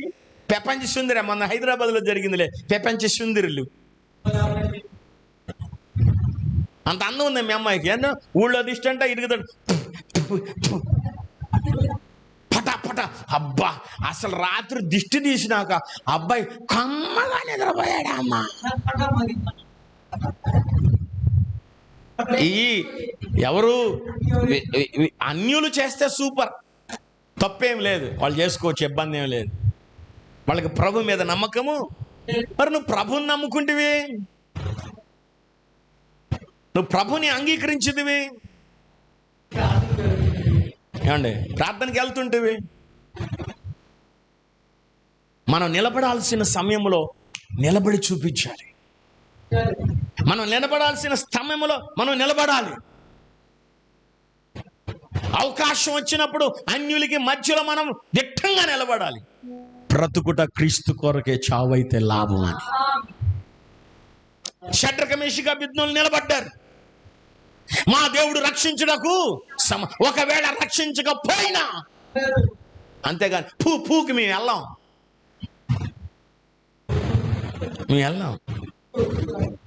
పాష్ గారు అందరు చెప్తున్నారండి పొగేయమన్నారని. నిప్పులు పెట్టుకోరాదు? అందరు చెప్తూ ఉంటారు. యేసయ్య నీకేం చెప్పాడు? వాక్యం నీకేం చెప్పింది? వాక్యం నిన్ను ఎలా బలపరుస్తుంది? వాక్యం ఎలా నిన్ను ధైర్యపరుస్తుంది? వాక్యం కదా కావాల్సి. ఇంకో విషయం చెప్పనా, మన ఇంటి ముందర పెద్ద సిలువ ఉంది. ఇంటికి ఎవడ సిలువ పెట్టుకోడు తెలుసా? చిన్న మొక్క పెట్టుకుంటాడు ఎవడని పెట్టి. యేసుప్రభు ఫోటో పెట్టుకుంటాడు, కానీ పెద్ద సిలువ. ఎక్కడైనా చర్చికి పెడతాడు, కానీ మనం ఇంటికి పెట్టాం. చాలా మంది అన్నారు, పాష్ గారు ఇంత సిలువ పెట్టు. పాష్ గారులే ఇంత సిలువ పెట్టు శ్రమలు వస్తాయని. నేను శ్రమానుభవమునికే పుట్టిన వాడను. శ్రమలు కొత్త ఏమి కావు. అయినా దేవుడు ఎంత శ్రమలు పెడతాడు? నేను భరించగలిగినంత, నిన్ను తట్టుకోగలిగినంత, నిన్ను మోయగలిగినంత శ్రమలు తప్ప ఇంకెక్కువేమి. ఏమైతే రాని. ఇప్పుడు దేవుని బిడ్డలారా, ఎప్సిబా గారు ఇల్లు కట్టుకుంటుంటే వాళ్ళ ఆయన రామంజీ గారు ఆళ్ళని తీసుకొచ్చి అది చేసి ఇది చేసి పేటల మీద కూర్చోవాలనుకుంటే నేను కూర్చోనని చెప్పి కూర్చోలేదు. ఆయన ఒక్కడే కూర్చున్నాడు. మొత్తానికి శంకుస్థాపన చేసి గడ్డెత్తారు. ఊళ్ళో వాళ్ళందరూ వచ్చారు. ఏంటమ్మా ఒక అడుగు నుంచి ఉంటే ఏం పోయింది? నేను ఉంచానా?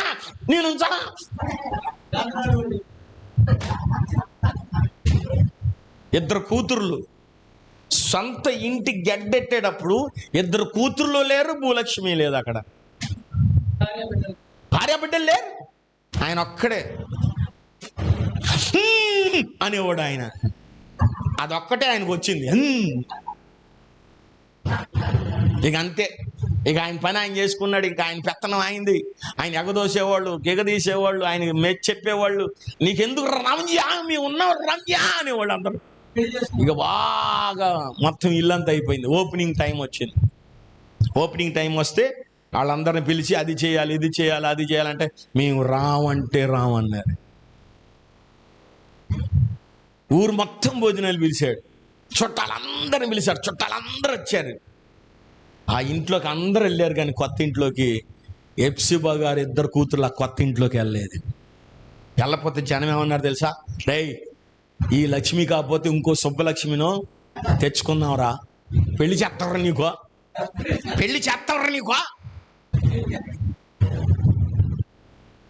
కానీ ఆ రామంజీ ఎంత మంచోడంటే ఎప్సిబాని వదలలేదమ్మా, వదలలే. గడ్డెత్తినప్పుడు రాకపోయినా ఇల్లు కట్టేటప్పుడు నీళ్లు కూడా పోయిలా ఇల్లు. ఆయన బాధలేదు, ఆయన పడ్డాడు. తీర్రా కనీసం ఈ గృహప్రవేశానికి కూడా వీళ్ళు వెళ్ళలేదు. ఊరు మొత్తం వచ్చారు. ఊరు మొత్తం వచ్చి వాళ్ళని ఏం చేశారు తెలుసా? అదేముంది నుంచో, ఏమైందిలే, ఏం పర్లేదులే, వచ్చి నుంచో, నువ్వేం చెయ్యొద్దు, అదేం ప్రార్థనమ్మా. ఊళ్ళో వాళ్ళందరూ చేయట్లే ప్రార్థన, నువ్వు ఒక్కదాని వేసి ఎత్తనావు ప్రార్థన. మీ అందరిని బట్టేగా ఆవిడకి ఆ మాట వచ్చింది. మనల్ని బట్టేగా, మనల్ని బట్టే కదండి. కొంతమంది చేసే దౌర్భాగ్య పనిని బట్టే కదా.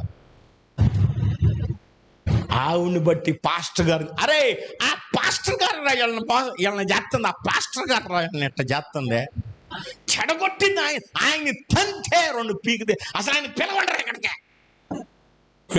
అపర్ణ, హే మీరు ఎవరినన్నా పాస్టర్ గారు అంటే మాత్రం ఊరుకో. దేవునికి స్తోత్రం కలుగును. ఎవరినన్నాను పాస్టర్ గారు అంటే మాత్రం ఆయన అన్నాడు, మేము పిల్లలమా, మేము బీఫార్మసీ చదివాం, మేము ఎంబీఏలు చదివి. అలాగా ఇంట్లోకి వెళ్ళిపోయినాక 6 నెలలు ఇంట్లోకి వెళ్ళలేదు. రండే వెళ్దాం ఇంట్లోకి అన్నవాడా, రండే ఇంట్లోకి వెళ్దాం. 6 నెలలు అయినా ఇంట్లోకి వెళ్ళా. మా పాస్టర్ గారు వచ్చి ప్రార్థన చేసి కొబ్బరి నుంచి వెళ్తే ఇంట్లోకి పోయేది. పాస్టర్ గారు ఎక్కడ తగలడ్డాడు. ఇలాంటి విశ్వాసులు ఎక్కడున్నారు?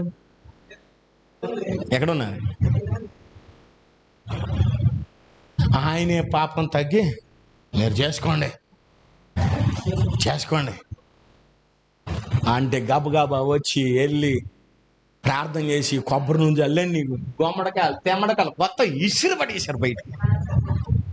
మొత్తం శుభ్రం చేసి కడిగేసి అన్నీ తుడిచేసి మొత్తం ప్రార్థన పెట్టి వెళ్తే మళ్ళా ఇంకోసారి వెళ్తే రాజీ లేడు. ఆ రోజున రాజు గారు లేడు, ఇంట్లో రాలేదు. తెల్లారి కల్లా చదివితే నేను చెప్తే, అరే నువ్వు చెప్తే ఎంటలేదురా మీ పిల్లలు, మీ ఆవిడ నీ మాట ఎంటలేదురా రామేంజయ్య. ఆ పాస్టర్ గారు ఎక్కువ ఏడురా. అందరూ చేస్తున్నారు రా ప్రార్థన దేశం మీద, అందరూ చేస్తున్నారు రా ప్రార్థన దేశం మీద. ఇంత పచ్చిబూతులు ఎక్కడ చూడలేదురా, ఇంత పచ్చిబగ్గి చూడలే. ఇవే ప్రార్థన చేస్తా. నిన్ను వంచారా రావంజయ్య, నిన్ను వంచారా ఏసరక్తే. ఎంత చేసినా సరే ఇంక పెళ్లి సంబంధాలు వస్తున్నాయి. ఎన్ని సంబంధాలు. బాప్తీసం లేని వాళ్ళు కొంతమంది, ప్రార్థనకి వెళ్ళిన వాళ్ళు కొంతమంది.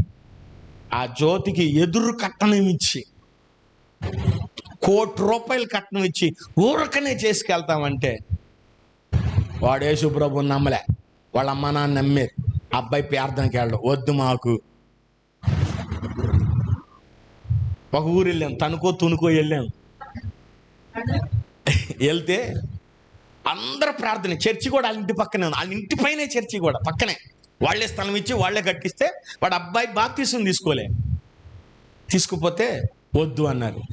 ఇక వీళ్ళ మామయ్య ఒక ఆయన ఉన్నాడు, ఏమే అసలు బాప్తీసం అంటే క్వాలిఫికేషన్ ఏంది, వచ్చిన సంబంధాలను పోగొడుతున్నారు మీరు. అదేమన్నా క్వాలిఫికేషన్ బాప్తీసం అంటే, అదేమన్నా చదువా, మీకు పెళ్ళి అవ్వే అన్నాడు. తిరగలేక పాపం ఆయన తిరిగి తిరగలేక ఏళ్ళలేక వచ్చిన సంబంధం, చుట్టాల సంబంధాలు అన్నీ వచ్చాయి. మంచి సినిమా యాక్టర్లు వచ్చారు జ్యోతికి, దేవుని స్తోత్రం. మంచి యాక్టర్స్, కోటీశ్వరులు వచ్చారు. తీర ఒక సంబంధం ఘంటసాల దగ్గర ఉందంటే వెళ్ళాం, అందరం కారు వేసుకొని వెళ్ళాం. వెళ్తే మా అమ్మాయి ఇక్కడ ఉండదు పాస్టర్, మా అమ్మాయి ఉండదు ఇక్కడ, మా అమ్మాయి అసలు ఉండదు ఇక్కడ. ఏంది పందులు కొంప అని ఇంతటి మా ఇంట్లో ఉండి, అబ్బో అంతకుముందు ఇల్లు గుర్తులేదు దీనికి, మా ఇంట్లో ఉండి మా జ్యోతి ఉండదు ఇక్కడ, చేసుకోవద్దు మా అమ్మాయి చేసుకోదు, వెళ్ళిపో పండి. అబ్బాయిని చూడండి, వాళ్ళు ప్రార్థన వాళ్ళంట, వాళ్ళు మంచి మనసు కలిగి ఉంది, పేదోళ్ళైనా పర్లేదు అని అంటే, అరే బావా పాస్టర్ గారు అట్టా చెప్తాడు కానీ మేము వెళ్దాంపా, పాస్టర్ గారు మాట వెనక పారా నువ్వు అన్నాడు. ఎక్కేస్తే అసలు ఆ ఇల్లు ఏంది, ఆ అవతారం ఏంది, ఆ ఉద్యోగం ఏంది, పందులు కూడా ఉండవు అక్కడ, అలాంటి ఇంట్లో మా అమ్మాయి ఉంటుందా అన్నాడు రామజీ. వీళ్ళు వచ్చి నాకు వీళ్ళు అన్నారు, ఆ అబ్బాయినే చేసుకుంటామని చెప్పారు వీళ్ళు. యేసు రక్తమే నెత్తి మీద నిప్పులు పడ్డట్టు అయిపోయింది. నా వైపు చూస్తాడు ఆయన. ఈడే పాస్టర్ ఏదో చేశాడు మొత్తానికి. దేవుని స్తోత్రం కలిగి అస్సలు పెళ్లి సంబంధం కుదిరితే ఆ నిశ్చితార్థం రోజున అక్కడ ప్రార్థన జరుగుతుంటే ఆస్కారం కానీ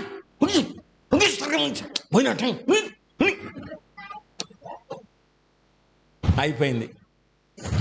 అసలు ఇష్టం లేదు. వీళ్ళేమో గబగబా సంతోషంగా వీళ్ళు ముగ్గురు ఉన్నారు. గృహప్రవేశం అయినప్పుడు వీళ్ళు ముగ్గురు ఏడుతున్నారు, వాళ్ళందరూ నవ్వుతున్నారు. నిశ్చితార్థం అప్పుడు వీళ్ళు ముగ్గురు నవ్వుతున్నారు, మిగతా వాళ్ళందరూ ఏడుతున్నారు. మొత్తం ఆఖరికి పెళ్ళి అవుతుంది. మైకి పెడతారు రాజు గారు. మైకి పెట్టారా అన్నాడు. 50 కుర్చీలు చాలే, భోజనానికి పెట్టండి, భోజనానికి పెట్టండి. 500 కుర్చీలు భోజనానికి పెట్టి 50 కుర్చీలు ప్రార్థనకు పెట్టారు. భాస్కర్ త్వరగా ముగిచ్చి పెళ్ళి ఎవడ చూడ్డా అన్నాడు. ఏదో యేసు రక్తమే చేయమని పెళ్లి మొదలు పెట్టాం. భోజనాల దగ్గర జనం లేరు, పెళ్లి దగ్గర మొత్తం జనం అంతా ఉన్నారు. లాస్ట్లో ఏమన్నారు తెలుసు? అంత అయిపోయినాక, రామజీ భలే పెళ్లి చేశారు, బాగుందిరా పెళ్ళి అంటే. మరేందనుకున్నా, రామజీ పెళ్లి భలే ఉందిరా, అసలు మన పెళ్లి కంటే ఆ పెళ్ళే బాగుందిరా. అవునా? సాయంత్రానికి అమ్మాయి పెళ్లి బాగుందంటలే. యేసు రక్తమే చెప్పరా గట్టిగా. అసలు అల్లుడు కూడా బలి కలిసిపోయి మామగారు మామగారు మామగారు అంటుంటే ఈయన అసలు. ఒక నెల తర్వాత సేమ్ వీళ్ళ మామగారు ఎవరైతే ఇదేనా క్వాలిఫికేషన్ అన్నాడా, వాళ్ళ కూతురికి పెళ్లి చేశాడు. వాళ్ళు డాక్టర్లు, పెద్ద ఆయన వచ్చి పెళ్లి చేశాడు, పెద్ద కళ్యాణ మండపంలో గుంటూరులో. రామజీ సాయంత్రానికి వచ్చి అంటాడు, అపర్ణ మన పెళ్లి కంటే ఆ పెళ్ళి ఏం బాగోలేదు అమ్మాయి, మన పెళ్ళి బాగుంది అమ్మాయి. అది ప్రార్థన పెళ్ళే, అది కూడా ప్రార్థన పెళ్ళి, కానీ మన పెళ్ళే బాగు. ఇక మొన్న వచ్చి అంటున్నాడు, పాస్టర్ గారు అపర్ణకు మాత్రం ఆవిడకి నచ్చిన ప్రార్థన పెళ్ళి చేయండి మీరు అన్నాడు. మా అమ్మాయి పాస్టర్ని ఇచ్చి పెళ్లి చేయండి అన్నాడు. దేవునికి స్తోత్రం కలుగునుగా. ఒక విశ్వాసి అవిశ్వాసిని మార్చడం ఎలాగా? నీకే విశ్వాసం లేకపోతే నువ్వే విశ్వాసంలో నిలబడలేకపోతే ఆయన మళ్ళీ ప్రార్థనా పెళ్లి చేయండి అనే మాట అనడానికి ఆ ఇంట్లో 18 ఏళ్ళు పట్టింది. ప్రియమైన దేవుని బిడ్డలారా, దేవునికి స్తోత్రం కలుగును గాక. ఎన్నేళ్ళు పట్టిందండి? అది విశ్వాసం కదా, అది కదా ప్రార్థన అంటే, అది కదా నమ్మకం అంటే. మొన్న వచ్చి అంటాడు రామజీ గారు, పాస్టర్ గారు మనకు ఆస్తి పాస్తులు లేకపోయినా పర్లేదండి, మనకు పొలాలు లేకపోయినా పర్లేదు, మంచి అన్నులు గుణం కలిగి పెద్దలు అంటుడు కావాలి. దేవుని స్తోత్రం కలిగింది. మరి ఆయనే వద్దన్నావుగా, నువ్వు పందులు కూడా ఉండవన్నావుగా, అది కాదులే అని ఆయన పక్కన రక్తమే. చూడండి, ఒక వ్యక్తి, ఒక విశ్వాసం కలిగిన వ్యక్తి మన ఇంట్లోకి వస్తే ఆ వ్యక్తి ద్వారా ఎన్ని అద్భుతాలు జరుగుతాయో. ఎన్ని అద్భుతాలు జరుగుతాయి అంటే అది వాక్యం ద్వారా జరిగే అద్భుతమై ఉన్నది. కాబట్టి ప్రియ దేవుని బిడ్డలారా, ఒకటి విశ్వాసం లేకుండా దేవుడికి ఇష్టడైనట. రెండోది ఏంటి? రెండోది ఏంటండి? ప్రేమ లేనివాడు నావాడు. ప్రేమ లేకుండా గడగడ మాట్లాడిన ఉపయోగం ఏముంది? మ్రోగిడి కంచులాగా ఉపయోగం ఏంది? ఈ ప్రేమ, ఈ విశ్వాసం రెండు కూడా ఇరుకుచెములై ఉన్నవి. ఏంటండి? విశ్వాసము, ప్రేమ ఇరుకుచెములు. ఈ రెండు గనక మనకు కవచములాగుంటే, ప్రేమ విశ్వాసం కవచములాగుంటే దుష్టుడేసే అగ్ని బాణములను మనం ఎదిరించవచ్చు. ప్రియమైన దేవుని ఆమేన్, హల్లెలూయా. ఎందుకు తెలుసా? ఆ రెండిటి మధ్య, విశ్వాసానికి ప్రేమకి మధ్య లోపల ఉన్నది నీ హృదయం. ఈ హృదయానికి దెబ్బ తగలకూడదు, ఈ హృదయానికి గాయం అవ్వకూడదు. ఈ హృదయానికి గాయమైతే నీ శరీరం అంతా కూడా నాశనం అయిపోయింది. ఆ హృదయము దేవుని ఆలయమై ఉన్నది. కానీ ఆ హృదయం ఎలా ఉంది? ఆ హృదయంలో ఏమున్నాయి అంటే ద్వేషం, అసూయ, పగ, కక్ష కదా.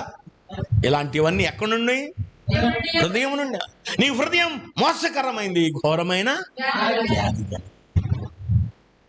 ఆ హృదయాన్ని మార్చడానికి దేవుడు తన రక్తాన్ని కార్చి ఆ హృదయాన్ని దేవుడు గట్టి, అంటే రాయలాంటి హృదయాన్ని మెత్తటి మాంసంగా చేశాడు. మాంసంగా చేసిన దేవుడు ఆ హృదయంలో నివసించేవాడై ఉన్నాడు. నా హృదయాన కొలువైన యేసయ్య ఆ హృదయంలో నివసించేవాడై ఉన్నాడు.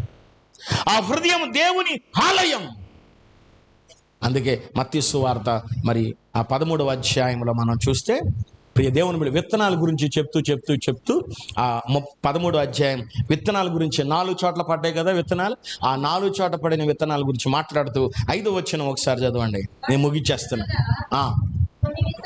కొన్ని విత్తనం త్రోవ పక్కన పడ్డాయి, పక్షులు వచ్చి వాటిని మింగివేసింది. కొన్ని మన్నులేని రాతి నీళ్ళ పడ్డాయి.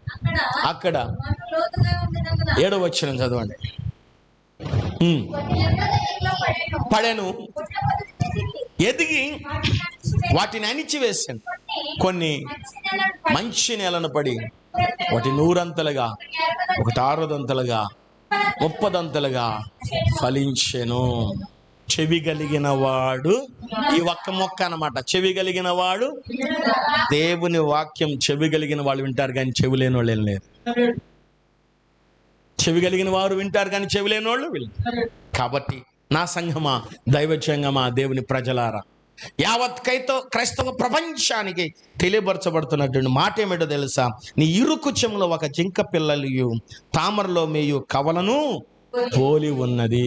మనము దేవుని సంఘములో, ప్రియమైన దేవుని బిడ్డలారా, దేవుని వాక్యం అనే పాలను అపేక్షించేవారిగా